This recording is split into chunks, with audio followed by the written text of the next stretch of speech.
Hello everyone, again I welcome you all. आज ये जो लेक्चर है इसमें हम फंक्शंस ऑफ स्टेट्स की बात करेंगे एंड इस चैप्टर को मैं एंड करूंगा इसकी लिमिटेशंस के साथ में। बहुत छोटा सा चैप्टर है। मैं कोशिश करूंगा कि आप इसे बहुत बेहतर तरीके से समझ पाएं। आपको फिर भी कुछ क्वेरीज रहती है तो आप मुझे इस व्हाट्सएप नंबर पे व्हाट्सएप कर सकते हैं एंड आप मुझे मेल भी कर सकते हैं।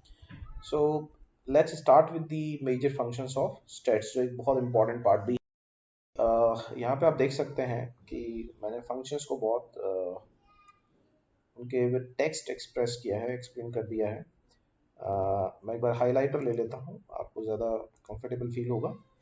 पहला पॉइंट है, it simplifies complex data. Yes, see technically जब आप बहुत सारे स्टेट्स का डेटा कलेक्ट करते हैं, बहुत सारे स्कूल्स का लेट्स से आपने डेटा कलेक्ट किया, बहुत सारे स्पोर्ट्समैन का आपने डेटा कलेक्ट किया, तो वो डेटा बहुत कॉम्प्लेक्स होता है। आपको समझ में नहीं आता कि उस डेटा को आप सिंप्लीफाई कैसे करें।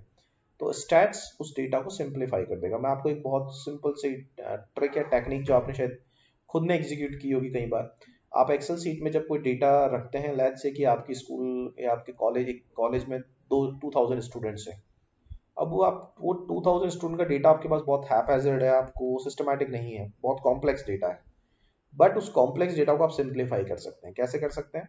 आप सबसे पहले एक कॉलम बना सकते हैं जहां पूरे डेटा को अल्फाबेटिकली एक्सप्रेस करेंगे।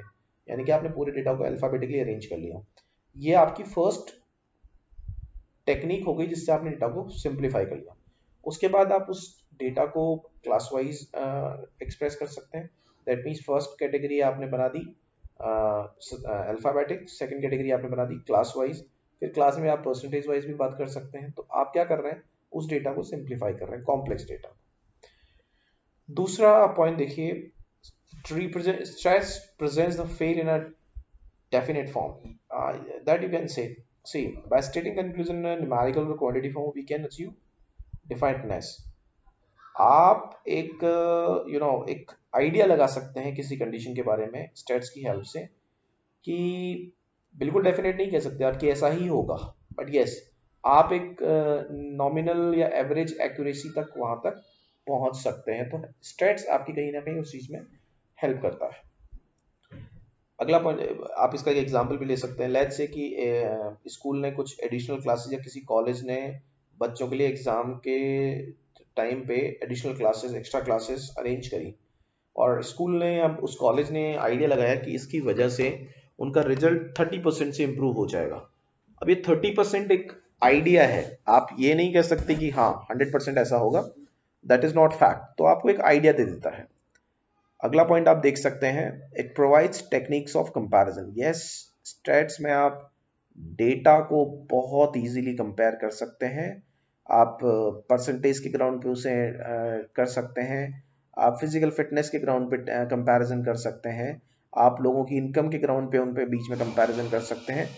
तो ये बहुत सारे आपके पास में टेक्निक्स है जिससे आप सब कुछ किया जा सकता है। आप ये अगला पॉइंट देखिए, it studies relationship. This is fact, I mean आप एक टेक्निक है जो आपके, हम डिस्कस भी करेंगे बाद में उसे विद प्रैक्टिकल्स। जब भी आपको दो एक्स और वाई, दो वेरिएबल्स के बीच में, वेरिएबल्स का मतलब होता है दो फैक्टर कोई भी, जब आपको उनके बीच में कोई रिलेशन देखना हो तो स्टेट्स की एक टेक्निक है कोरिलेशन। रिग्रेशन भी एक टेक्निक है जिससे आप दो वेरिएबल्स के बीच में रिलेशनशिप को स्टैब्लिश कर सकते हैं, और बहुत सिंपल टेक्निक है। लेट्स से कि आपको पता है कि अगर आप प्राइस को इंक्रीज करेंगे तो उससे डिमांड डेफिनेटली कम होगा। ये रिलेशन है प्राइस एंड डिमांड के बीच में। लेट्स से कि अगर आरबीआई ने रेपो रेट कम कर दिया तो श्योर है कि मार्केट में जो इन्वेस्टमेंट है वो इंक्रीज हो जाएगा। ये रिलेशन है दो फैक्टर्स के बीच में। लेट्स से कि आप स्टडी बहुत ज्यादा कर रहे हैं तो उससे आपके मार्क्स इंप्रूव डेफिनेटली होंगे। ये क्या है? रिलेशनशिप है आपके हार्डवर्क, स्टडीज एंड आपके रिजल्ट के बीच में। तो स्टैट्स रिलेशनशिप को भी स्टडी बहुत अच्छे तरीके से करता है, और एज आई सेड कि इसके लिए कोरिलेशन एनालिसिस काम में आता है, और उसमें आप कार्ल पियर्सन को हम डिस्कस करेंगे, रैंक कोरिलेशन हम डिस्कस करेंगे बहुत डिटेल में बाद वाली क्लासेस में। अगला पॉइंट आप देख सकते हैं, फिफ्थ पॉइंट, की ये हेल्प करता है पॉलिसीज को फ्रेम करने में। जैसे कि मैंने अभी शायद पिछले लेक्चर में मैंने आपको बताया था कि during corona government of India ये प्लान कर रही है कि कहीं ना कहीं जो नरेगा में जो लेबर मिलता है, जो वेज मिलती है लेबर को 170 या 150 रुपीज, उसे इंक्रीज करके 200 रुपीज कर दिया जाए।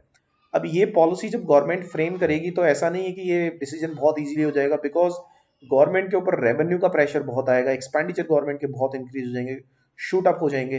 तो वहां गवर्नमेंट को ये देखना पड़ता है कि अगर हम एक पॉलिसी डिसीजन ले रहे हैं तो ये किस तरह से इम्पैक्ट करेगा गवर्नमेंट एंड होल इकोनॉमी को। अगला पॉइंट आप देख सकते हैं, it helps in forecasting. See stats में जब भी फोरकास्टिंग करना होता है तो इसकी एक टेक्निक है रिग्रेशन एनालिसिस। स्टेट्स की एक बहुत इंपॉर्टेंट टेक्निक या मेथड है रिग्रेशन एनालिसिस, और उसकी हेल्प से आप फोरकास्ट कर सकते हैं, आप प्रिडिक्ट कर सकते हैं कि अगर किसी गवर्नमेंट ने लेट्स से कि उन्होंने वेजेस को इंक्रीज कर दिया, नरेगा की वेजेस को, या लोगों को के ऊपर एक्सपेंडिचर करना ज्यादा कर दिया, तो उससे एम्प्लॉयमेंट कितने परसेंट से रिड्यूस होगा या इंक्रीज होगा, ये आप फोरकास्ट कर सकते हैं स्टेट्स के अंदर। वो उसकी जो एक्यूरेसी आती है वो रीजनेबली ठीक होती है। दैट मीन्स कि आप ये बता सकते हैं कि अगर इतना एक्सपेंडिचर किसी कंपनी ने एडवर्टीजमेंट के ऊपर किया तो वो पॉलिसी करने से उसकी सेल्स के ऊपर कितना चेंजेस आएंगे, ये आप स्टेट्स में फोरकास्ट कर सकते हैं। अगला पॉइंट आप देख रहे हैं, स्टेट हेल्प करता है, आप थ्योरीज फॉर्मुलेट कर सकते हैं। लेट्स से कि आपने अभी during crisis reserve bank of India ने या मिनिस्ट्री ऑफ फाइनेंस ने डिसाइड किया कि मार्केट में लिक्विडिटी नहीं है, तो हम रेपो रेट को कम करते हैं। रेपो रेट वो रेट होती है जिस रेट के ऊपर रिजर्व बैंक ऑफ इंडिया जितने भी कमर्शियल बैंक है कंट्री के उनको लोन देता है। तो जब भी वो रेट कम कर देता है रेपो रेट को, तो बैंक्स के पास में ज्यादा पैसा आता है और वो उसे लोन करते हैं लोगों को। जब लोगों को लोन देंगे तो वो इन्वेस्टमेंट होता है, राइट। तो वो जो इन्वेस्टमेंट गवर्नमेंट करता है लोगों के पास में आता है, तो उससे मार्केट में एक बूम आता है, एम्प्लॉयमेंट जनरेट होता है, वो सब चीजें होती है। तो गवर्नमेंट एक फिर थ्योरी फ्रेम कर लेती कि अच्छा अगर हमने लिक्विडिटी इंक्रीज की मार्केट में तो डेफिनेटली उससे एम्प्लॉयमेंट इंक्रीज होगा। लिक्विडिटी का मतलब मार्केट में जब पैसा इन्फ्यूज करती है गवर्नमेंट या आरबीआई तो उसे लिक्विडिटी इन्फ्यूज करना बोलते हैं। तो जब भी गवर्नमेंट का एक अजम्पशन है कि अगर हम ऐसा करेंगे तो डेफिनेटली उससे कहीं ना कहीं इकोनॉमी के अंदर डिमांड पे फर्क आएगा और मार्केट ग्रो करेगा। तो यहाँ पे हम ये जो पॉइंट्स हमने यहाँ पे जो मैंने आपको पॉइंट्स बताए हैं, यहाँ हमने यही बात की है कि एग्जैक्टली किस तरह से ये इसका सिग्निफिकेंस है, किस तरह से हेल्प करता है, क्या क्या मेजर फंक्शंस हैं स्टेट्स के, हमने यहाँ पे ये चीज डिस्कस। अब इसी से एक अटैच करता हुआ पॉइंट आता है लिमिटेशंस ऑफ स्टेट्स। इंपॉर्टेंट है इसलिए मैं बता रहा हूँ आप लोगों को कि ऐसा नहीं कि लिमिटेशंस नहीं है स्टेट्स की, इसकी कुछ बाउंड्रीज है, ठीक है। पहला पॉइंट देखिए, स्टैट्स की एक प्रॉब्लम है कि it studies the qualitative aspect of a problem. मतलब ये study, it does not study the qualitative aspect of a problem. Stats सिर्फ एक्सप्रेस करता है उन्हीं चीजों को जो न्यूमेरिकली एक्सप्रेस हो सकती है, बट ये क्वालिटेटिव एस्पेक्ट को डिफाइन नहीं कर सकता। हालांकि उसकी कुछ टेक्निक्स होती हैं बट वो आप उनको एक्यूरेट नहीं कह सकते, राइट। लेट्स से कि आप इंटेलिजेंसी को कैसे मेजर करेंगे स्टैट से, या कोई इंसान कितना ऑनेस्ट है या कोई इंसान कितना पेन में है, ये आप स्टेट्स में मेजर नहीं कर सकते। हाँ, उससे आप आइडिया लगा के स्टेट्स की कई टेक्निक्स जिनसे आप डेटा को एक कन्वर्ट करके अलग अलग सॉफ्टवेयर्स में आप एक्सप्रेस कर सकते हैं, बट वो एक्यूरेसी नहीं आएगी। तो कुछ ये कभी भी क्वालिटेटिव एस्पेक्ट को टच नहीं करता, स्टेट सिर्फ क्वांटिटेटिव डेटा की ही बात करता है। अगला पॉइंट, स्टेट्स कभी भी इंडिविजुअल को कंसीडर नहीं करता है, स्टेट्स सिर्फ और सिर्फ एग्रीगेट्स को ही कंसीडर करता है। ये एग्रीगेट ऑफ फैक्ट्स को ही कंसीडर करेगा, इंडिविजुअल वैल्यूज को कभी भी डिफाइन नहीं करता। तीसरा पॉइंट है, जितने भी laws and theories and principles हैं स्टेट्स के, वो एक एवरेज तक ही एक्यूरेट है। यूनिवर्सली आप ये नहीं कह सकते कि वो एप्लीकेबल है। लेट्स से कि जो लेबर लॉज हैं इंडिया के, लेबर लॉज का मतलब होता है कि लेबर के लिए जो लॉज बने हुए हैं वो हमारी कंट्री के अंदर अलग है और एक दूसरी कंट्री के अंदर अलग है। जैसे कि मैं आपको एक एग्जांपल दूं, अमेरिका में वेपन का लाइसेंस बहुत इजी है, आपको वहाँ बहुत लोगों के पास जो है वेपन्स मिल जाएंगे। But getting license in India is not a easy nut to crack, आपको बहुत फॉर्मेलिटीज पूरी करनी होती है। अमेरिका में अगर आप बिजनेस स्टार्ट करना चाहते हैं तो वहाँ पे लॉज बहुत फेवरेबल है, बट इंडिया में ऐसा नहीं है।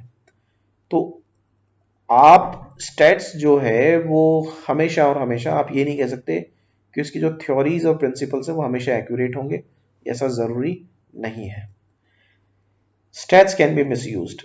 इनफैक्ट ये आप जो ये पॉइंट है कैन बी मिसयूज्ड, मैं ये कहूँगा ये मिसयूज होता ही है, राइट। आप जो ये स्टैट्स है, एक स्मार्ट स्टैटिस्टिशियन डेटा को किसी भी तरह से डिस्टॉर्ट कर सकता है, वो जो चाहे रिजल्ट्स को मैनिपुलेट कर सकता है, उसके लिए उसको बस थोड़ा सा टेक्निक्स में चेंज करना होगा। जितनी भी गवर्नमेंट है दुनिया की, मैं आपको बता दूं, जितनी भी गवर्नमेंट्स हैं वो डेटा को मैनिपुलेट ही करती हैं। एक्यूरेसी या एक्यूरेट डेटा बहुत कम सामने आ पाता है, राइट। और आप देखते होंगे कि जो नेशनल इनकम या इनकम की जो कैलकुलेशन होती है किसी भी कंट्री के अंदर, ये लोग उसे जो है कभी भी बेस ईयर पर कैलकुलेट नहीं करते हैं, हमेशा करंट ईयर पे ही कैलकुलेट की जाती है। तो वो कहीं ना कहीं प्रोडक्शन एक्चुअल में इंक्रीज नहीं होता है, सिर्फ प्राइजेस को बढ़ा के आपको दिखा दिया जाता है कि हाँ कंट्री के अंदर इनकम इंक्रीज हो रहा है। तो स्टैट्स का डेटा मिसयूज किया जा सकता है, किया नहीं जा सकता, एक्चुअल में होता है, and maximum governments do that. अगला पॉइंट आप देखिए, it lack the mathematical accuracy. See maths में क्या है, ऐसा है तो ऐसा है, बट स्टैट्स में कहीं ना कहीं ह्यूमन बिहेवियर को हम एनालाइज करते हैं, और ह्यूमन बिहेवियर कभी भी मैथमेटिकल फॉर्म से एक्यूरेट नहीं हो सकता। एंड दैट्स वाई हम कहते हैं कि स्टैट्स में आप जो एक्यूरेसी आप मैथमेटिक्स में एक्सपेक्ट करते हैं, साइंस में एक्सपेक्ट करते हैं, स्टैट्स में आप बिल्कुल एक्यूरेट नहीं जा सकते। वो आपको 5 या 10% का मार्जिन लेके चलना पड़ता है एरर का, कि हो सकता है कि हमारे डेटा में ये मार्जिन रह जाए। तो ये सारे लिमिटेशंस और फंक्शंस ऑफ स्टैट्स हमने इस लेक्चर में डिस्कस किए हैं। If you like this video, आप लाइक और सब्सक्राइब करना ना भूलिएगा। Thank you.